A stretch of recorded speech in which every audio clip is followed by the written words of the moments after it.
Bonjour, bonsoir, ça dépend de l'heure à laquelle tu regarderas cette vidéo. C'est un plaisir pour moi de te retrouver ce matin parce que chez moi il fait jour pour un autre épisode des exhortations de Rebecca. C'est un énorme plaisir de me tenir devant vous pour vous parler de la part du Seigneur. Alors ce matin, je vais vous entretenir sur un thème. Es-tu une personne de l'intimité ou une personne de la foule? Sans plus tarder, nous allons incliner nos têtes pour inviter la personne qui nous rassemble ce matin, le Saint-Esprit, Jésus-Christ, et nous allons lui confier ce moment.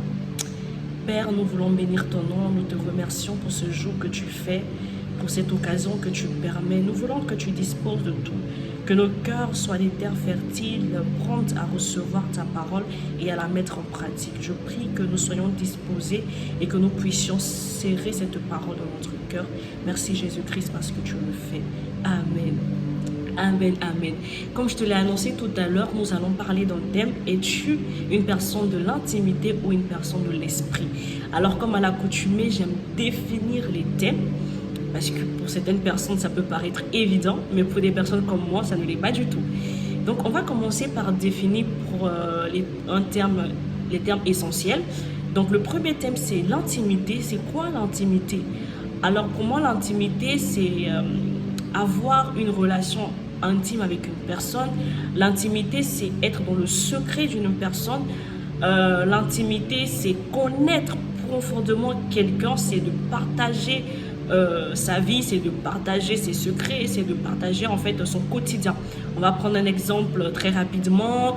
Tu as ta meilleure amie et tu as des personnes que tu côtoies une fois en passant. Ta meilleure amie, c'est une personne intime. Pourquoi? Parce que tu la connais en profondeur, parce que vous avez des échanges, parce qu'elle te partage ses secrets et que toi aussi tu en fais autant. Donc on dirait que vous avez une relation intime.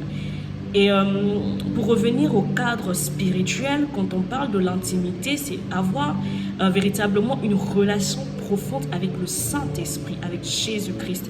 Je ne parle pas de le côtoyer une fois en passant, c'est-à-dire de prier un jour sur 5 ou un jour sur 2 ans, mais de passer un moment vraiment profond avec lui où il y a des temps de prière réguliers, des temps de méditation régulière où voilà, Dieu te fait du bien, où toi aussi tu partages des choses avec lui. La personne de la foule, c'est qui? La foule, ça va être toute personne, on va dire un groupuscule de personnes, une multitude de personnes. Donc la foule, ça va être l'extérieur. La foule, ça va être les personnes qui sont dehors. Et donc, quand on dit quand je vous dis être une personne de l'intimité ou une personne de la foule, je veux tout simplement dire que est-ce que tu es une personne qui prie véritablement? Est-ce que tu es une personne qui a une intimité?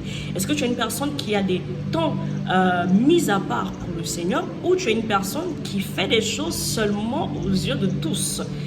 Aux yeux, au vu et au su de tous. C'est-à-dire que la personne de la foule, ça va être cette personne qui va se présenter devant les gens, qui va avoir une certaine attitude, mais qui en réalité est fausse. C'est-à-dire, moi, je vais être plus clair, la personne de la foule, c'est une personne hypocrite.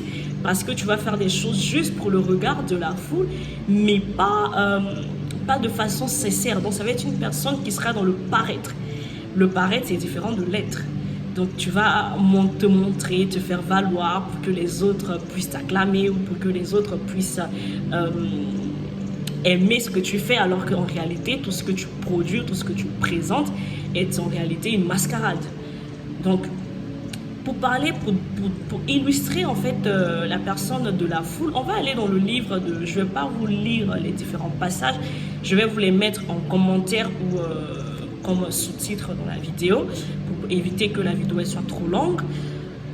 On va parler d'une personne, on va parler du roi Hérode, Hérode Agrippa. On va trouver ça dans le livre de Acte 12, verset 23. Tu vas voir qu'on a un personnage, le roi Hérode, qui va se tenir devant la foule et qui va commencer à faire ses propres louanges. Et donc la foule, derrière, va commencer à le louer, va commencer à le célébrer. Et qu'est-ce qui va se passer par la suite? Il va mourir. Sur le champ, un ange va le frapper et il va mourir. Et on va aller encore dans le livre de Matthieu, versets 23 à 5. Matthieu chapitre 23, verset 5. on va voir là, c'est Jésus-Christ qui parle, qui va donner des enseignements, des conseils à ses disciples et qui va leur demander de ne pas se comporter comme les pharisiens qui sont dans le match vu, qui posent des actions simplement pour que les gens puissent les regarder, pour qu'on puisse les appeler rabbis, alors que dans le fond, ils font tout le contraire de ce qu'ils présentent. Et donc, Jésus-Christ va mettre en garde ses disciples d'être des personnes de la foule. Et à l'opposé de la personne de la foule, on va voir la personne de l'intimité. La personne de l'intimité, ça va être le disciple. Ça va être celui qui suit Jésus-Christ. Ça va être celui qui marche selon ses préceptes. Et ça va être celui qui écoute ses commandements. Pour l'illustrer, on va parler des disciples dont temps de Pierre, de Jean, etc. Et tu vas voir dans le livre de Actes, verset 3, verset 4 à 6, tu vas voir des personnes, chapitre 3, je ne sais pas pourquoi je dis verset, désolé, chapitre 3, verset 4 à 6, donc on va voir les œuvres qui seront manifestées par la personne intime de Jésus-Christ, donc le disciple en l'occurrence. Tu auras aussi un autre passage dans le livre de Actes chapitre 4, le verset 11. Tu vas voir que la personne qui est intime du Seigneur n'a pas peur de se présenter telle qu'elle, n'a pas peur d'annoncer Christ. Et donc j'étais déjà, j'ai déjà mis de l'eau dans ta bouche, comme on le dit vaguement. J'ai déjà annoncé ma question suivante. Quelles sont les caractéristiques en fait de la personne qui est intime de Christ et de la personne qui est intime et de la personne de la foule? Tu vas te rendre compte que ils sont opposés, tout simplement. Donc les caractéristiques d'une personne intime de Christ, ça va être une personne qui va manifester Christ.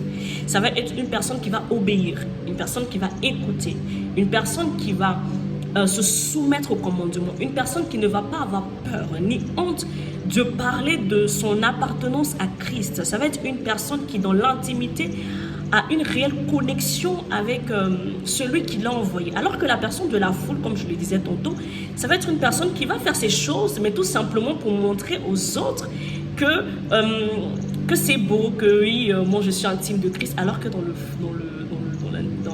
vrai, c'est totalement faux.